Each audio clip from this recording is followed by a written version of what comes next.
Welcome to Board Game Binge, the place where we bring you bite-sized, bingeable board game content from across the industry.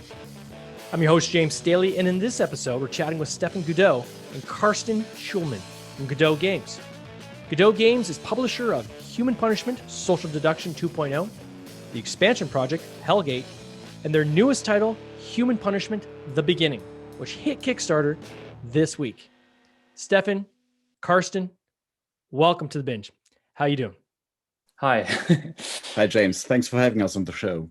It is great to have you guys. This campaign has been pretty impressive. So I'm just going to run off some numbers really quickly before we kind of get into the history of all this. But you guys have hit 290,000 euros, I believe, across 2,710 backers in like 4 days.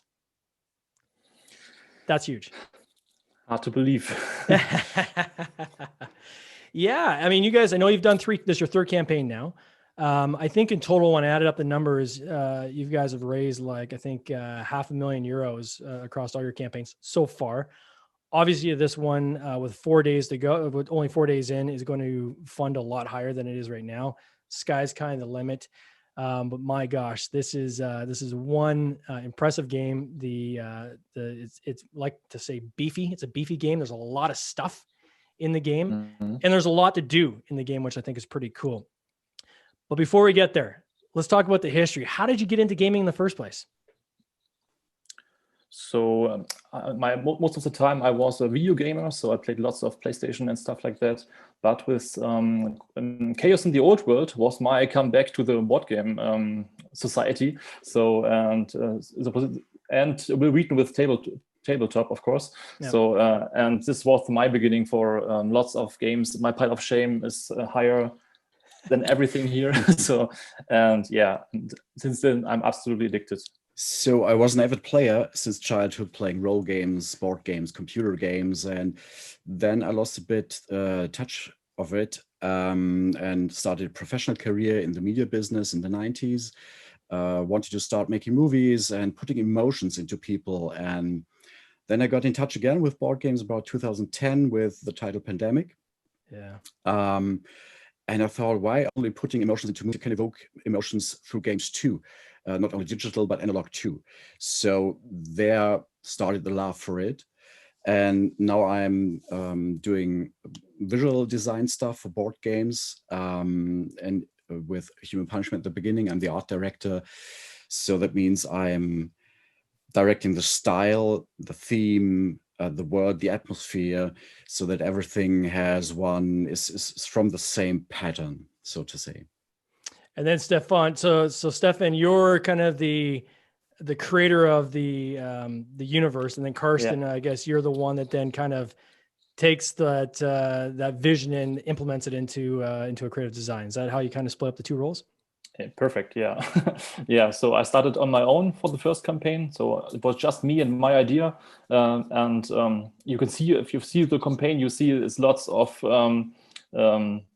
there's not so much skill in there because I'm not a graphic designer. I'm not good at layout and stuff like that. Sure. But I just did it on my own and tried everything here, and it was a success at the end. And I was really happy to find Karsten because he edited all my layout and saved it. So and so it would be better and better and started to flow. It's very funny how we got in touch because I was a backer on the first campaign, not involved as a professional worker.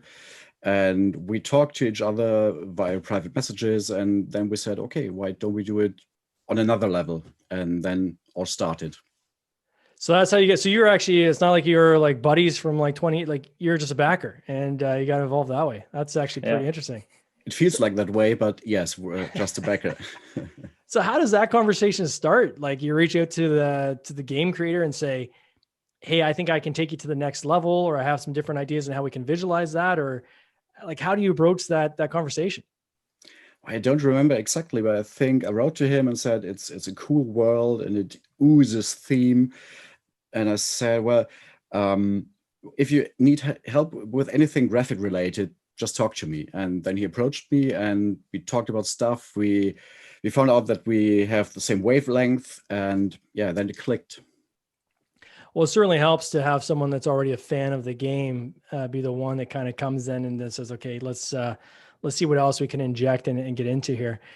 So let's talk about the game itself. There is so much going on. I'm going to share my screen for people that are actually watching the interview live.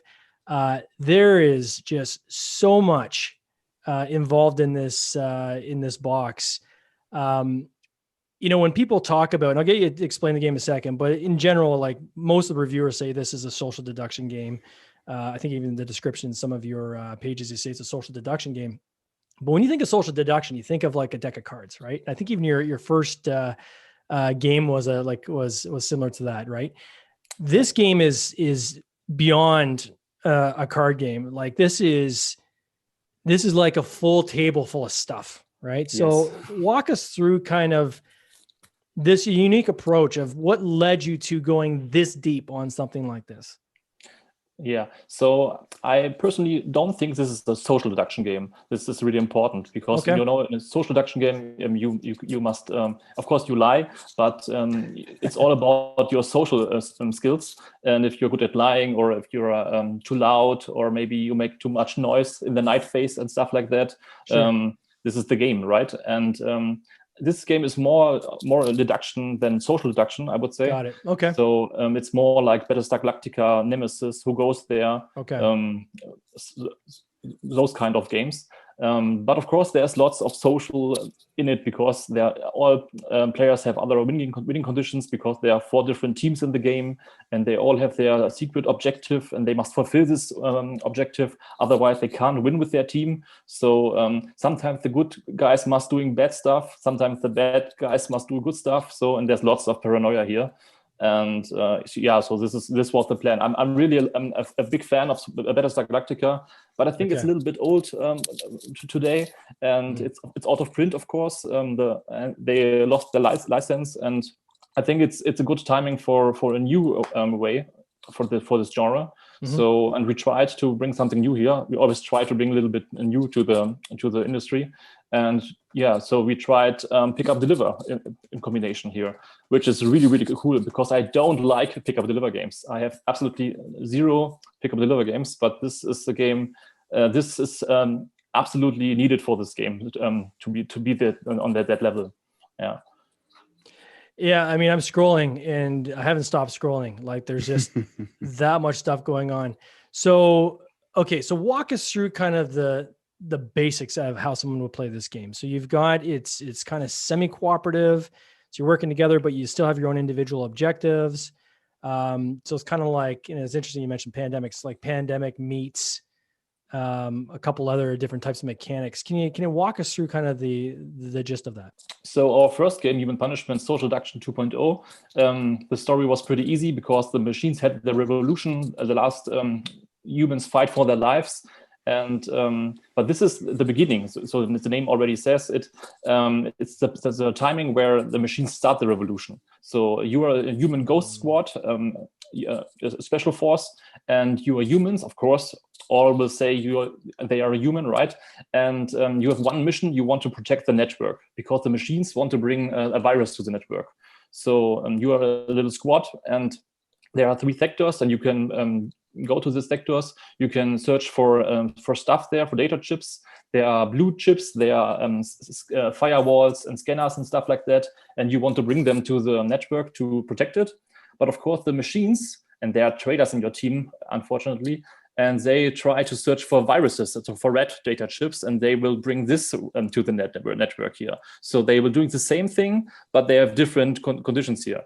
And of course, there's another teams, the Legion. This is an alien-esque species, and they will do completely different things. But of course, they want to feel like humans, so they will do the same thing as the other players. And there are the Fallen. These are creatures from the junkyard. Lots of broken machines and lots of old stuff. No one knows what's going on the junkyard, but they will do something there. And of course, they will also searching for data chips. They are searching for spam and for unknown data. So, and they're searching for gray data chips, and they want to bring them to the junkyard or to the network. So, and here's the big point: if you have the wrong chip in your hand, you must bring this to the network or to the junkyard. But if you're bringing too much stuff to the junkyard, maybe you're a fallen player, or maybe you just got the wrong files here. But there's lots of paranoia here because maybe there is no fallen at the table. You have 4 different teams, all are playable, of course, but most of the time, not all teams are at the table. But if you were in a small team, so maybe if you were a fallen player, you know that there's no other small team. So you can try to bring other players to think that a Legion player is at the table. So they will try to fight against Legion win conditions. But if they will do this, you have a little bit of time for your winning conditions. So there's lots of cool stuff. And with this option, you can play pretty well with just 3 players because there are 2 humans and 1 random team. So machine, Legion, or fallen player. And you have no clue who's the traitor, and you have no clue which team is at the table. So there are lots of options here for the traitor to act pretty evil. Yeah. And the whole game is sort of a dilemma of constantly making decisions and dealing with the consequences. There are several routes to the network. You have to decide, do I take the shorter route, have one advantage here, or take a little longer route, have another advantage there? Do I fight the enemies that come up on the board, or do I ignore them now, but have to come back later and there are more enemies? Can I trust my team member who is transporting another chip the other way? So it's constant decision making, and it's a very tense atmosphere that way. And now in I think the prior version of the game, you could actually there's some mechanics where you'd switch allegiances. Is that the case in this one as well? So you could be playing and then you could switch into kind of allegiance to another team? So in Human Punishment Social Deduction 2.0, there's lots of team switches in the game. Yeah. This is a little bit crazy, but it's lots of fun. In the beginning, it's a little bit different because the teams are pretty well balanced. You start the game, but of course you don't know which team is at the table. But there's one moment in the game, nearly at the end, where this is possible. But just with 5 and 6 players, with 3 or 4 players, it makes no sense because you would make a small team really strong, which is not a good idea. But if with more players, this is no problem. And it's pretty evil because maybe you're playing with 5 players. There are 3 humans and 1 machine and 1 fallen player. The machine is alone. And in this phase, it's called machine phase. So all players close their eyes. The humans must thumb up. And now the machines open their eyes. And now it's the possibility, if there's just 1 machine, this machine can choose 1 human and picks the thumb. And now this human is the machine too. So this is pretty great because you can choose your partner here. You can choose for the strongest character at the table, or maybe for the person which is silent and is not so in the not so present, right? So maybe if you're choosing another player, all players will think the strongest character would probably be a machine here. But in this moment, they know each other and they know who's the enemy. So they will receive here some bonus information. And as Stefan just mentioned the player count, that was a big concern for us, that it's really, really pretty well balanced for 3 players, 4 players, 5 players, 6 players. So he just mentioned that you have just 5 and 6 players, this Legion change, this faction change. But that doesn't mean you have a smaller game or another game with 3 to 4 players. It's just this detail that's missing. But it was overpowering with this sort of player count. Mm-hmm. How many players can play? Like, what's the max out at? 3, 4, 5, or 6 is possible. 6 players. Okay. Yeah. And then for a 6-player game, how long does it take? Like, is it like a full afternoon, or is this like an hour-long game? Or so it doesn't matter if you're playing with 3 or with 6 players. It's nearly the same, I would say. There are games about 2 or 3 hours. This is absolutely possible. Of course, sometimes you have around just 90 minutes. Sometimes you're playing 30 minutes more. But in the end, there's so much stuff at the table, and you have so much stress and paranoia here. So most of the time you don't feel the time. So this is no problem. You're playing with full heartbeat, and you try to survive. And that's the point. So it's more like a Lord of the Rings extended version. Okay, got three you. hours. 3 hours. Well, that's a pretty substantial game. And so when you guys put this together, I want you to talk a little bit about this connecting world system. So there was some thought put behind taking your first game and as a standalone entity, as a standalone game, and matching up with this game, which is a standalone game, but then making kind of another game where the two games kind of put together and they work together. How does that work? What was the thought process behind that? So I love world building. I think it's the most important thing for me is world building. So there are no new characters, new areas and stuff like that. You will see new things, and I love to advance a universe. And this was the idea. So I think it's really great if you're having more games, but you can connect them. Of course, they are different games completely. You don't need the other game for the other game, right?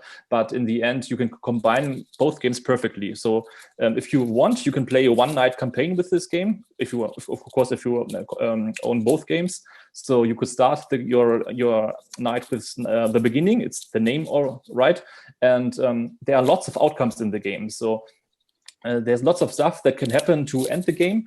And every outcome of this game will bring a new setup for the Social Deduction 2.0 game. So maybe if there are bosses in the game, giants, mechs, and if they are destroyed in the beginning, they will not appear in the game of Social Deduction 2.0. Or if your character will receive lots of wounds, this character will start with some penalties in the next game. Or maybe if the machines don't bring their virus to the network, there's no machine revolution. So there will be no machines in the next game. So there's lots of really cool stuff and lots of options here. And and the biggest twist here is because you're playing both games together, your team will also stay. So if you're playing the beginning and the humans win, all players will be happy, right? Mm-hmm. And if the machines don't win, no one should be happy, because then afterwards you should eat something, 1 hour of trash talk, and now you should start the next game with full betrayal because you are still in your team, right?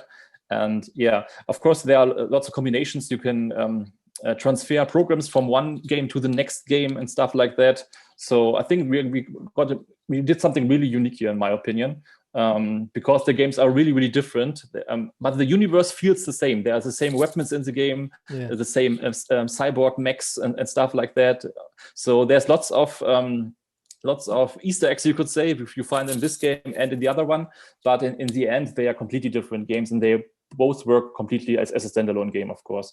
Yeah. And does Hellgate, can you do the same thing as Hellgate, your expansion, which is your second campaign? Can that be integrated as well?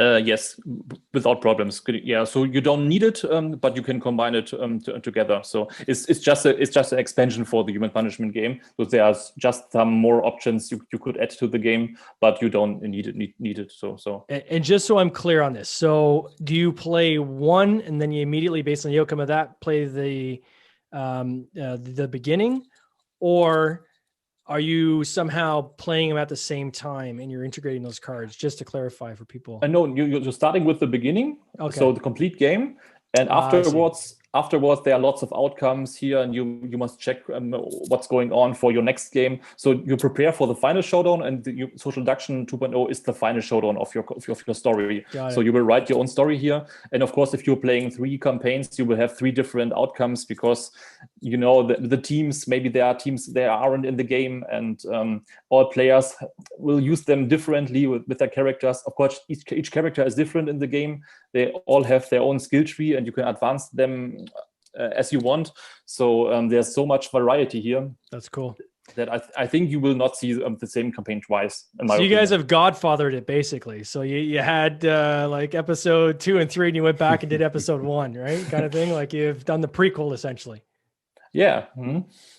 That's crazy. Yeah, it is. That does feel pretty unique. I would say this world that you've built, like certainly, I think, kind of framing this out, and I think one of the reviewers is saying it's like a cyberpunk space opera was the best way they could describe it.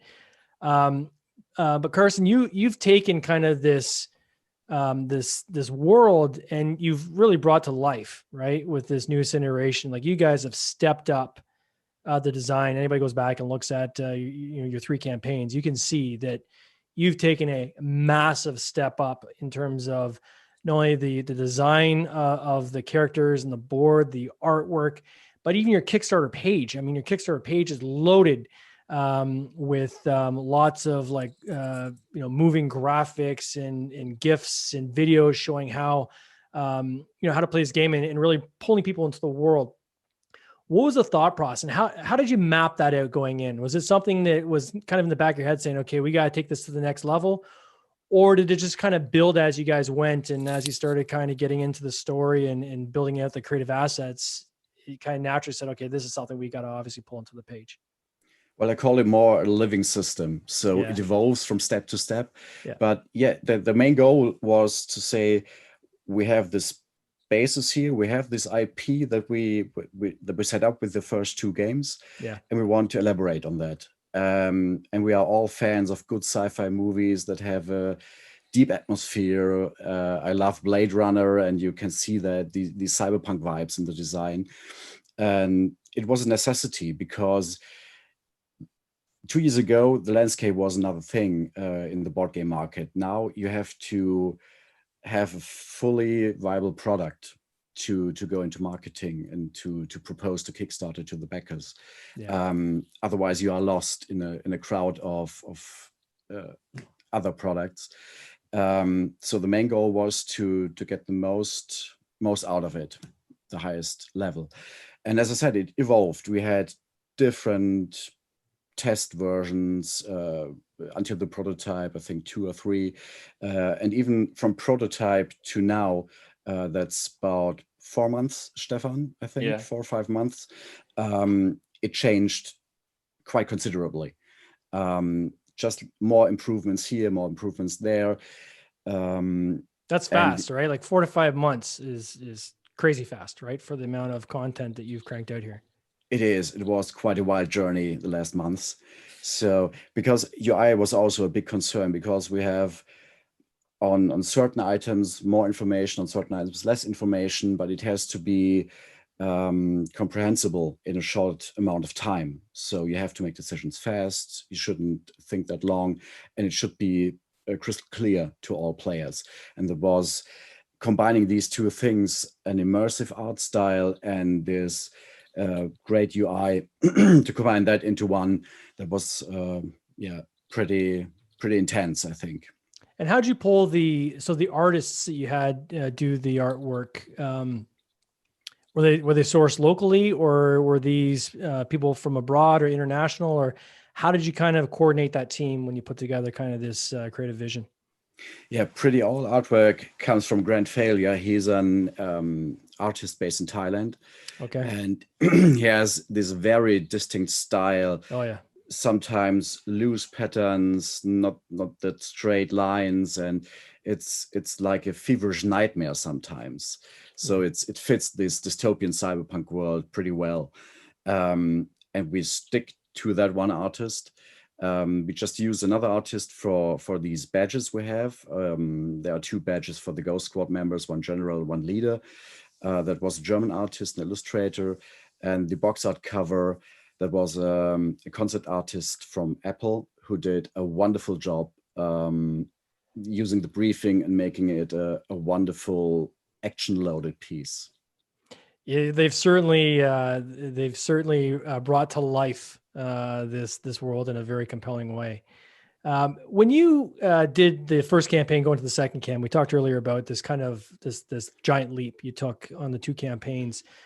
What was it that caused it to click? I guess this question would be more for Stefan. So, after your first campaign, which I would see it was still very successful. A lot of people would be very happy with 36,000 euros, 1,200 backers. But when you got to Hellgate, you hit 212,000 euros and then 5,161 backers. That's a huge step up. Was there something that kind of clicked for you, or was there a specific thing that you kind of came across where you're like, this is what I need to do for the next campaign to really up this game?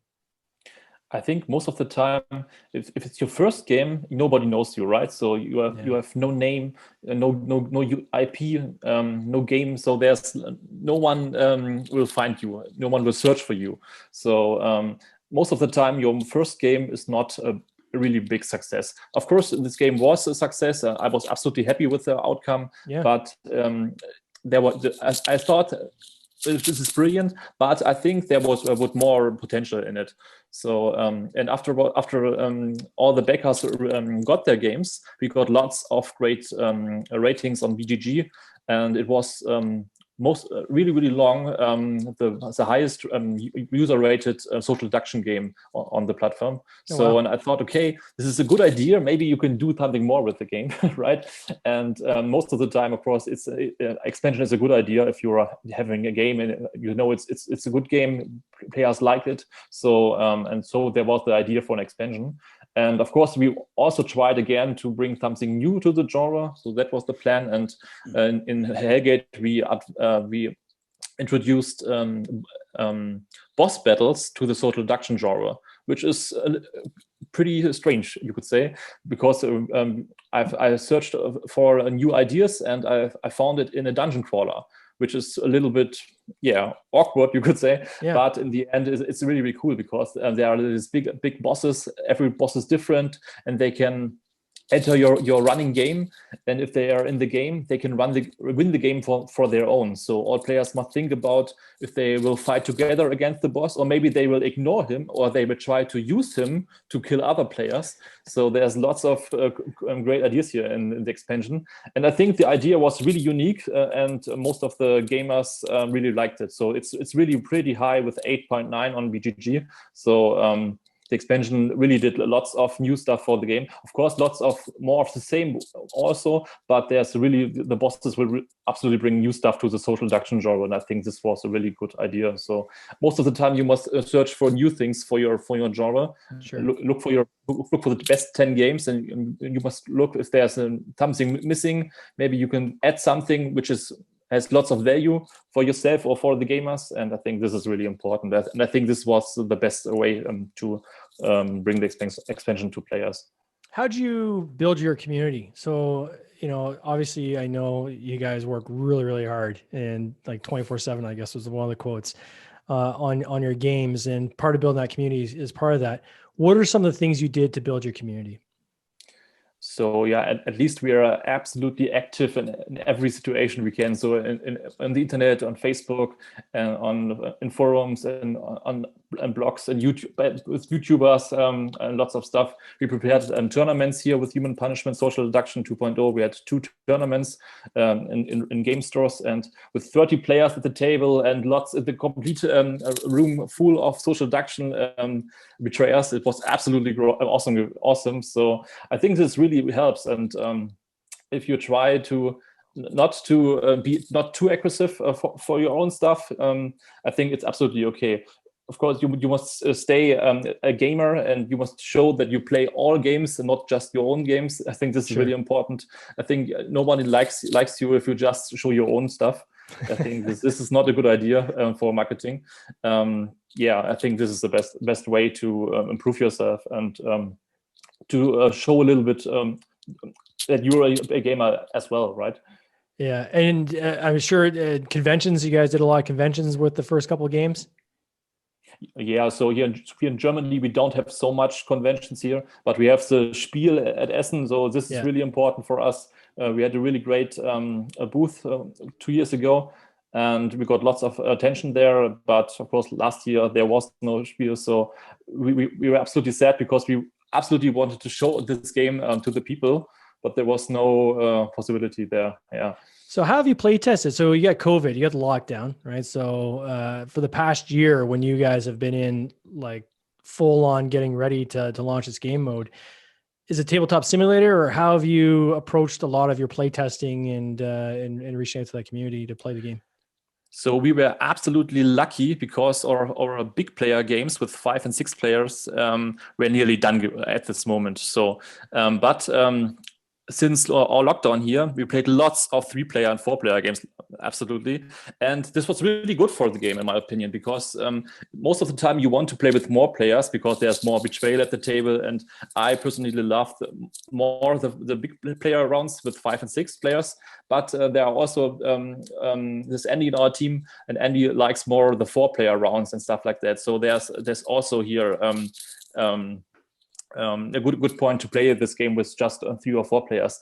And we played so many 3 and 4 player games, so we could balance a lot here. And I really think we are now pretty smooth. And I think this is really a game you could play with 3 players. And I think there are not so much games in this genre you can play with just 3 players. So I would never play my Battlestar Galactica with just 5, with 3 or 4 players or so. And I think this is really cool because most of the time we are just four guys sitting on a table, and we don't have the 5th player. So I think it's a good idea to have a game you could play with 4 players, right? So what's next up for you guys? Are you working on another title, or are you focused on this one or for the next little bit, or kind of what are the current plans? So we have lots of prototypes, but of course we are absolutely not finished here and there. At the moment, we're just trying to bring our campaign to the complete possible to everything what was possible, right? And this is lots of time confusing. So we have lockdown here, so our children are at home, and the campaign is running. The time is really, really rare. But so at the moment, we're just doing this stuff here, and then we must watch what's going on for the next project. But I'm pretty sure there will be a great one, of course. Well, certainly with a campaign that's taken off as well as this has, I'm sure you guys are spending every possible second you have working on the next steps, and continuing to update the assets, and it's a very organic process over the next month, and I'm sure it'll be all consuming for you guys. This is one amazing campaign. I'll put the link in our chat box as well as in the show notes if anybody wants to go check out this game. Once again, it's Human Punishment: The Beginning from Godet Games, and guys, congratulations once again. And I wish you all the best for this campaign in this coming year. Thank you, James. Take care. Take care. Cheers. This has been an episode of the Board Game Binge podcast, hosted by James Staley, produced by James Staley and Mike Bruner, with original music by Nick Smith. If you would like to watch these interviews live, simply join the Facebook group Board Game Binge, and you'll get access to live interviews, giveaways, and interesting board game content from across the industry. I can't wait for you to join us. See you next time.